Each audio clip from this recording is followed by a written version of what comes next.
N'ayons pas peur de le dire, les managers sont des héros. Ce sont des héros comme ceux qui ont été en première ligne.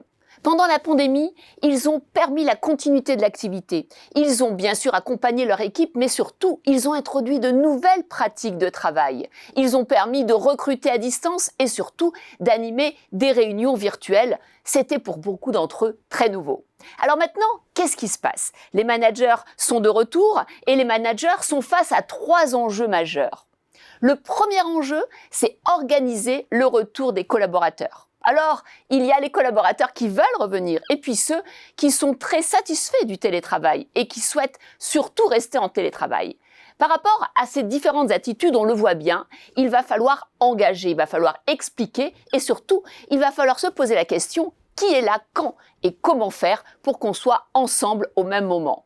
Le deuxième enjeu pour les managers, ça va être de créer ce collectif pour que chacun libère la parole et puisse exprimer ce qu'il a ressenti, exprimer ce qu'il a appris pour pouvoir garder ce que l'on a appris d'intéressant et pour pouvoir bien sûr changer sa pratique de travail en essayant d'intégrer bien sûr ce qu'on appelle le phygital, c'est-à-dire utiliser le numérique quand on est à distance et utiliser la distance quand on est en présentiel. Donc la question là, c'est justement qu'allons-nous faire à distance, qu'allons-nous faire en présentiel, où se situent les valeurs ajoutées de ces deux modes de travail. Le troisième enjeu pour les managers, c'est bien sûr d'organiser les espaces. Les espaces ne sont plus les espaces d'avant. On a créé des flex office, on a créé des bureaux avant le Covid. Ces bureaux ne sont pas nécessairement adaptés aux nouvelles pratiques de travail où on va venir occasionnellement pour pouvoir faire un collectif en présentiel qui sera différent d'un collectif à distance. Et donc, face à ces nouveaux espaces de travail, que faut-il garder? Comment faut-il s'adapter? Et comment inventer le bureau de demain?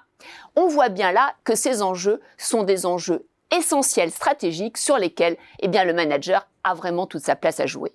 Mais maintenant, la vraie question est de se poser, bien sûr, sur les comportements. Posons-nous vraiment sur les vrais comportements managériaux. Quelles sont les nouvelles attitudes et ces comportements qui sont quelque part émergents? La première posture managériale, qui va être celle du manager dans le nouveau normal, c'est le manager à la pagaie. Vous savez, c'est celui qui, aujourd'hui, avec l'information qu'il a, va pagayer à droite. Pourquoi?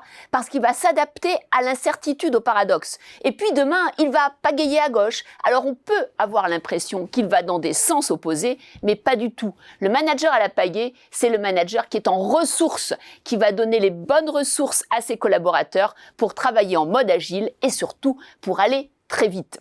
La deuxième posture intéressante, c'est le manager modélisateur. Le manager modélisateur, c'est celui qui va utiliser la data comme aide pour décider en temps réel. On l'a vu avec la pandémie, la data est au cœur des décisions.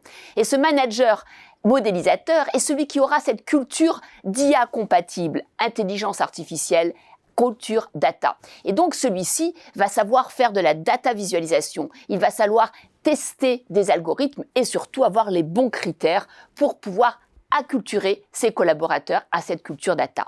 La troisième posture essentielle, c'est la posture du manager hybride. Alors le manager hybride, on en a parlé, c'est celui qui sait où est sa valeur dans le présentiel, dans le distanciel, dans le phygital, dans le synchrone, l'asynchrone. C'est celui qui modifie ses façons de travailler en fonction du temps, des objectifs de ses équipes et des ressources. Et là, c'est une nouvelle posture qu'il va falloir vraiment créer ex nihilo parce qu'on n'a jamais vécu ce manager à ce niveau d'hybridation dans les organisations. On le voit bien, face à ces 3 postures managériales, il va falloir réfléchir, comparer, tester. Il n'y a plus un manager comme avant la Covid où on était sur la transformation numérique et un manager aujourd'hui qui est 100% à distance. Nous allons avoir un nouveau manager qui va devoir bénéficier du meilleur des deux mondes. Le meilleur du monde d'avant, le monde de la transformation numérique et le meilleur du monde de demain, celui où le sens et surtout le bien commun seront aux racines de ce nouveau normal.